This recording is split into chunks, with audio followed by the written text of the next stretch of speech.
आज Doubtnut app download करें। Doubtnut पर अपने सभी गणित, रसायन विज्ञान, भौतिक विज्ञान और जीव विज्ञान के डाउट्स का करो सफाया। बस प्रश्न की फोटो खींचो, एक ही प्रश्न को क्रॉप करो और तुरंत वीडियो सोल्यूशन पाओ। अभी डाउनलोड करें। इस प्रश्न में दिया है चित्र में एक कण x निर्देशांक का समय के साथ संबंध बताया गया है।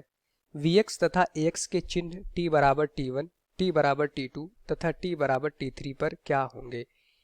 तो क्वेश्चन में देखेंगे हमारे पास एक डायग्राम दिया है। सबसे पहले बात क्या हमें देखना होता है डायग्राम में, डायग्राम किस में बना है। यहाँ पे x हमारा क्या है, कण का विस्थापन, और t क्या है, समय में। तो ये डायग्राम हमें किस में दिया है, विस्थापन और समय में ये चित्र हमें दिया है। अब क्वेश्चन में कह रहा है किसी भी क्षण vx तथा ax का आप चिन्ह बताइए। vx क्या है, हमारे पास वेग है, ax क्या हमारे पास त्वरण है। तो हमें वेग और त्वरण का चिन्ह बताना है।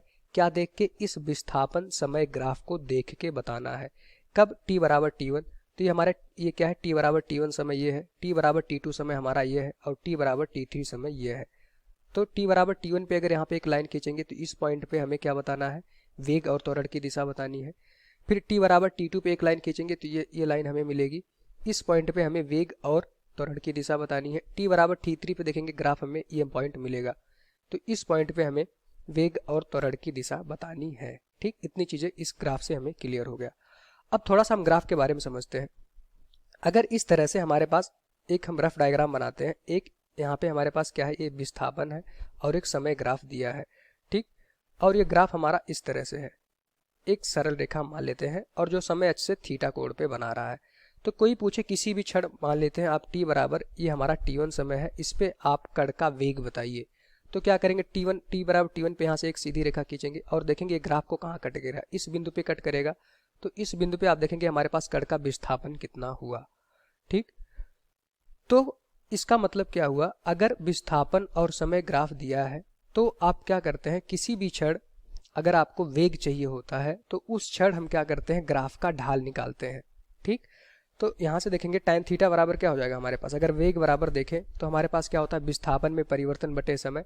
हम मान लेते हैं यहाँ पे विस्थापन हमारे पास कितना था, x1 था, तो वेग बराबर आ गया x1 बटे t1।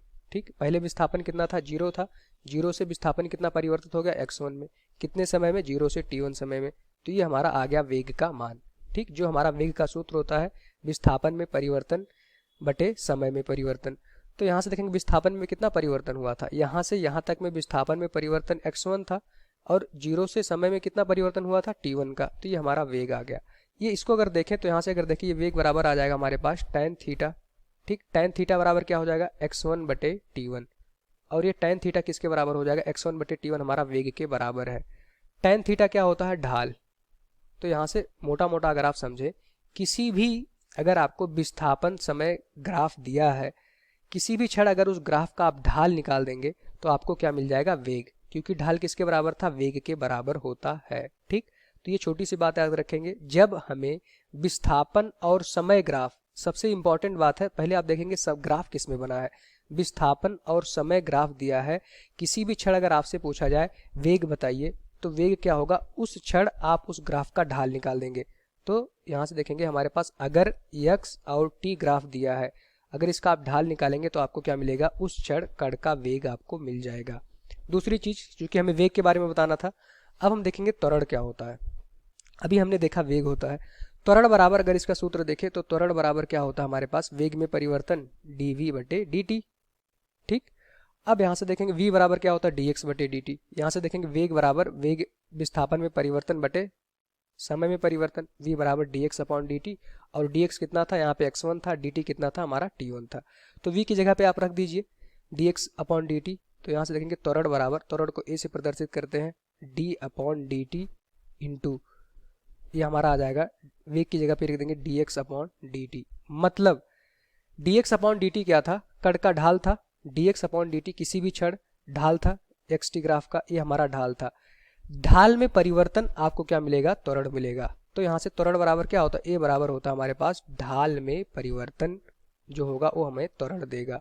ठीक, इतनी चीजें सफिशियंट है इस क्वेश्चन का आंसर देने में। त्वरण क्या होता है, ढाल में परिवर्तन, ढाल क्या होता है, वेग होता है। किसी भी क्षण अगर xt ग्राफ आपको दिया है, अगर उसका आप ढाल निकालेंगे तो आपको क्या मिलेगा, xt ग्राफ का ढाल आपको वेग मिलेगा। ठीक, अगर वेग में परिवर्तन होगा तो त्वरण में त्वरण आ जाएगा। त्वरण बराबर क्या होता है, वेग में परिवर्तन। वेग में परिवर्तन मतलब ढाल में परिवर्तन।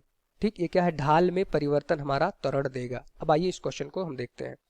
पहला अभी हम किसके बात करते हैं, वेग की। पहले हम वेग की दिशा बताएंगे, उसके बाद फिर हम क्या करेंगे, त्वरण का चिन्ह बताएंगे। तो अभी हम किसकी बात कर रहे हैं, अभी वेग की बात कर रहे हैं। पहले देखेंगे t बराबर t1 समय पे। t बराबर t1 समय पे हमें ये बिंदु मिला, तो हमने क्या कहा था, इस पे आप ढाल देखिए। तो इस ग्राफ पे, किसी ग्राफ पे ढाल कैसे खींचा जाता है, उस पे एक स्पर्श रेखा खींचते हैं। तो यहाँ से आप क्या करेंगे, इस पे एक स्पर्श रेखा खींचेंगे आप। आइए हम स्पर्श रेखा खींचेंगे, तो ये स्पर्श रेखा इस बिंदु पे ये होगी।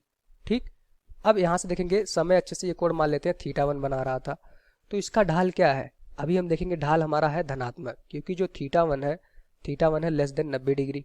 ठीक, मतलब कि जो ढाल आया उसका मान आ गया धनात्मक। अगर ढाल आ गया हमारे पास धनात्मक, तो जो वेग होगा, वेग किसके बराबर होता है, ढाल के, तो वेग भी हमारा क्या हो जाएगा, धनात्मक। तो वेग t बराबर t1 पे उसका मान कितना हो जाएगा, v1 बराबर, इसका चिन्ह आ जाएगा हमारे पास धनात्मक। तो ये पहले पार्ट का आंसर हो गया। ठीक, अब हम बात करते हैं t बराबर t2 समय पे। हमेशा याद रखिएगा, हमने पहले ही एक्सप्लेन कर दिया कि किसी भी क्षण अगर आप ढाल निकाल देंगे विस्थापन समय ग्राफ का, तो आपको वेग मिल जाएगा। हमने यहाँ पे ढाल निकाला, ढाल क्या होता, उस बिंदु पे आप एक स्पर्श रेखा खींचेंगे और वो देखेंगे हमारा समय अच्छे से कितना कोण बना रहा है। तो यहाँ से θ1 कोण बनाया, θ1 लेस देन 90 डिग्री है, मतलब कि ढाल जो होगा वो धनात्मक होगा। अगर ढाल धनात्मक होगा तो ढाल किसके बराबर होता है, वेग के, वेग भी हमारा धनात्मक हो गया। अब t बराबर t2 पे आते हैं। t बराबर t2 पे अगर देखें तो यहाँ पे ये बिंदु मिला, इस पे आप स्पर्श रेखा खींचेंगे तो ये वाली स्पर्श रेखा आपको मिलेगी। अब ये वाली स्पर्श रेखा देखेंगे समय अक्ष के समांतर है। यहाँ से क्या लिख सकते हैं, समय अक्ष के समांतर है, मतलब ढाल हमारा क्या हो गया, शून्य हो गया। ढाल कितना होता है, समय अक्ष से जितना कोण बनाता है। पहले देखा था समय अक्ष से θ1 कोण बना रहा था, तो ढाल हो गया हमारे पास धनात्मक। लेकिन इस बार देखेंगे t2 समय पे समय अक्ष के समांतर हो गया, मतलब कि ढाल का मान हो गया हमारे पास शून्य। अगर ढाल शून्य हो गया तो t बराबर t2 पे हमारा वेग हो जाएगा शून्य। तो यहाँ से इसकी दिशा बताने की जरूरत नहीं है, v2 का मान हो जाएगा हमारे पास शून्य। ठीक, अब हम तीसरा आंसर देखते हैं। तीसरा आंसर क्या है हमारे पास, अगर देखें t बराबर t3 पे, t बराबर t3 पे हमें क्या बताना था, वेग की दिशा बतानी थी। तो आप सिंपली देखिए t बराबर t3 पे क्या करेंगे, स्पर्श रेखा खींचेंगे। तो ये हमारा बिंदु ये था, यहाँ पे अगर आप स्पर्श रेखा खींचेंगे तो ये वाली रेखा आपको मिलेगी। अब यहाँ से देखेंगे समय अक्ष से जो ये ढाल होगा वो हमारा धनात्मक से लेते हैं, ये हमारा एंगल होगा। ठीक, ये हमारा ढाल आ जाएगा theta, theta greater than 90 degree है। ठीक, थीटा 90 डिग्री मतलब कि जो ढाल होगा वो हमारा क्या आ गया, ऋणात्मक। अगर ढाल ऋणात्मक हो गया तो वेग हमारा क्या हो जाएगा, v3 का मान लेते हैं, वो हमारा आ जाएगा ऋणात्मक। ठीक, तो ये का आंसर ये हो गया कि t बराबर t3 पे हमने देखा ढाल आया ऋणात्मक, तो वेग हो गया ऋणात्मक। ठीक, t बराबर t2 पे हमारे पास वेग हो गया शून्य, क्योंकि वहाँ पे ढाल क्या हो गया था, हमारे पास शून्य हो गया था। t बराबर t1 पे हमारे पास जो ढाल आया वो धनात्मक आया, तो वेग भी हमारा हो गया धनात्मक। हमें क्या बताना था, वेग की दिशा बतानी थी, हमने निकाल ली। अब हम बात करते हैं त्वरण की। ठीक, आइए त्वरण की बात करते हैं। अब त्वरण कहाँ पे निकालना था, t बराबर t1 पे। त्वरण के लिए हमने क्या देखा था, ढाल में परिवर्तन, इसका अब हम यूज करेंगे। ठीक, वेग क्या था, सिर्फ ढाल निकाले थे। अब ढाल में परिवर्तन देखेंगे तो आपको त्वरण मिल जाएगा। अब ढाल में परिवर्तन देखने के लिए हम क्या करते हैं, दो दो बिंदु लेते हैं। t बराबर t1 यहाँ पे हमारे पास ये था, इसका छोटा सा हम ग्राफ यहाँ पे बनाएंगे, इतना पार्ट का ग्राफ, उसके बाद इसको समझेंगे। t बराबर t1 पे हमारे पास जो ग्राफ था इस तरह से था विस्थापन समय का, और ये बिंदु हमें मिला था। ठीक, ये हमारा t बराबर t1 बिंदु था। अब यहाँ से देखिए एक बिंदु हम पहले लेते हैं, एक बिंदु हम बाद में लेते हैं। इस बिंदु पे अगर आप देखें, इस बिंदु पे जो हमारा लेस देन है t1 से, वहाँ पे अगर आप ढाल खींचेंगे तो ये वाली ढाल आएगी। ठीक, ये मान लेते हैं समय अक्ष से इतना कोण बनाया। लेकिन जब उसके आगे थोड़ा सा आप ढाल खींचेंगे तो ये देखेंगे ढाल हमारा ये बनेगा, ये हमारा समय अक्ष से इतना कोण बनाएगा। तो ढाल देख रहे हैं बढ़ रहा है लगातार, पहले ढाल इतनी थी, फिर ढाल और बढ़ा, फिर एक और बिंदु आप खींचेंगे तो ढाल लगातार बढ़ रहा है। अगर ढाल बढ़ रहा है तो वेग में परिवर्तन क्या होगा हमारे पास, धनात्मक। ठीक, तो चूंकि त्वरण क्या होता है, ढाल में परिवर्तन, ढाल परिवर्तित हो रही है क्या, बिल्कुल हो रही है। इस t1 के पहले हमने देखा ढाल हमारी कम थी, इस t1 के अगले ही क्षण देखा ढाल हमारी बढ़ गई। ढाल बढ़ गई मतलब कि यहाँ पे त्वरण हमारा a1 का मान क्या हो जाएगा, धनात्मक। ठीक, हमेशा याद रखिएगा अगर आप ढाल बढ़ेगी तो मतलब हमारा वेग बढ़ रहा होगा, तो a1 का मान कितना हो जाएगा, धनात्मक। इसी तरह से अब हम बात करते हैं t बराबर t2 पे। अब हम बात करेंगे त्वरण की, बात कर रहे हैं t बराबर t2 समय पे हमें त्वरण देखेंगे, उसकी दिशा बताएंगे। तो इसको हम कह सकते हैं e2 का मान क्या होगा, धनात्मक या ऋणात्मक। आइए देखते हैं। यहाँ से देखेंगे ये हमारा t बराबर t2 ये ग्राफ था। अब क्या करेंगे, t बराबर t2 बिंदु यहाँ था, इसके पहले वाले एक बिंदु लेंगे। इसके पहले वाले बिंदु पे आप ढाल देखेंगे तो ये वाला ढाल आएगा, ठीक। इसके अगले वाले बिंदु पे देखेंगे, जब ये हमारा कोई भी कण t बराबर t2 से पार करके अगले छड़ जाएगा तो ग्राफ में देखेंगे ढाल हमारा ये हो गया। तो पहले ढाल हमारा धनात्मक था, बाद में ढाल हमारा ऋणात्मक हो गया, मतलब कि ढाल घट गया। क्या हो रहा है, कण हमारा ऐसे गति कर रहा था, ठीक। अब यहाँ पे इस क्षण देखेंगे हमारे पास ढाल तो धनात्मक था, इस क्षण ढाल हमारा धनात्मक था, लेकिन अगले ही क्षण देखा ये हमारा t बराबर t2 बिंदु था, जैसे ही इसको पार करेगा हमने देखा ढाल यहाँ पे ऋणात्मक हो गया, मतलब कि ढाल धनात्मक से ऋणात्मक हुआ। ढाल क्या हुआ, घट गया। ढाल घटा मतलब कि त्वरण की जो दिशा होगी वो हमारी क्या हो जाएगी, ऋणात्मक। तो a2 का मान क्या हो जाएगा हमारे पास, ऋणात्मक, ठीक। यहाँ से एक एक चीज हम अच्छे से समझ रहे हैं। a2 क्या हो जाएगा हमारे पास, ऋणात्मक, क्यों, क्योंकि ढाल घट गया। ढाल में परिवर्तन ही त्वरण होता है। यहाँ पे ढाल तो परिवर्तित हुआ, ठीक। इस बिंदु के पहले ढाल धनात्मक थी, बाद में ढाल ऋणात्मक हो गई। ढाल में परिवर्तन हुआ, किस तरह का हुआ, ढाल हमारी घट गई, तो जो त्वरण होगा वो ऋणात्मक हो जाएगा। ये हमारा आ गया। अब हम बात करते हैं t बराबर t3 समय पे हमें क्या निकालना था, त्वरण का मान। यहाँ पे ये अच्छा सवाल है। t बराबर t3 वाला फिर से यहाँ पे हम बनाएंगे, क्योंकि वो डायग्राम हमारा ऑलरेडी फुल हो चुका है। t बराबर t3 पे जो हमारा कर्व था इस तरह से था, ठीक। ये वाला कर्व, इतना हिस्सा अभी हम बना रहे हैं, यहाँ से लेकर के यहाँ तक वाला हिस्सा हमने बना दिया। अब यहाँ से आप देखें, ये हमारा क्या था, समय अक्ष था, और यहाँ पे देखेंगे समय अक्ष को ऑलमोस्ट टच करने वाला था, ये हमारा समय अक्ष था। t बराबर t3 कण हमारा यहाँ पे था। तो आप क्या करेंगे, एक इससे पहले वाले पे एक ढाल खींचेंगे त्वरण के लिए, और यहाँ पे एक ढाल खींचेंगे। तो ढाल के लिए मतलब यहाँ पे एक स्पर्श रेखा खींचेंगे, ये हमारा स्पर्श रेखा हो जाएगा, ठीक। अगले क्षण पे अगर स्पर्श रेखा खींचेंगे तो ये स्पर्श रेखा बनेगा इस बिंदु पे। तो यहाँ से आप क्या देख पा रहे हैं कि धनात्मक x अक्ष से जो कोण होता है वो हमारा होता है ढाल। पहले वाले केस में जब ये हमारा t बराबर t3 था, इसको अच्छे से आप समझ लीजिए, t बराबर t3 बिंदु था, इसके पहले जब कण हमारा यहाँ पहुंचा था तो ढाल हमारी ए आई थी, तो ढाल समय अच्छे से इतना कोण बना रहा था, ठीक। यहाँ देखेंगे θ1 कोण मान लेते हैं। अब जब कण हमारा t3 को पार करके अगले क्षण पे पहुंचा तो यहाँ से देखेंगे ढाल हमारा ये बन रहा था। तो समय अक्ष से इसका कोण अगर देखें, समय अक्ष से कितना कोण बना रहा था, ये वाला ढाल हमारा समय अक्ष से θ2 कोण बना रहा था। तो कौन ज्यादा होगा हमारे पास, θ2 ग्रेटर देन θ1 होगा।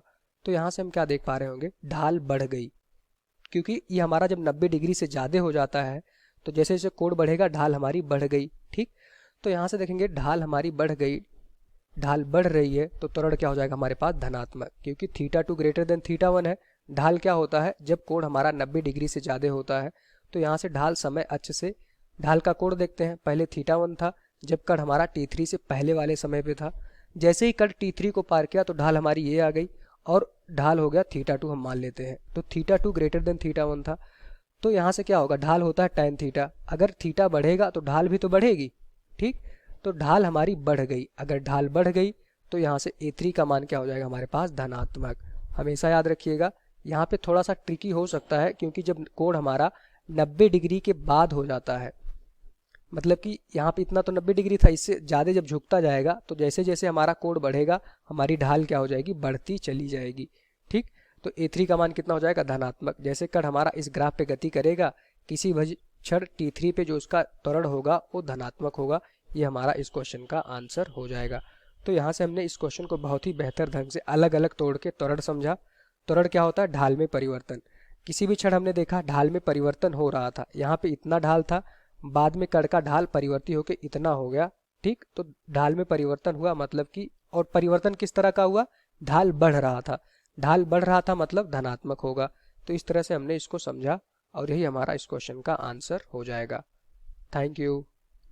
कक्षा 6 से 12वीं से लेकर नीट, IIT, JEE वो एडवांस के लेवल तक 1 करोड़ से ज्यादा छात्रों का भरोसा।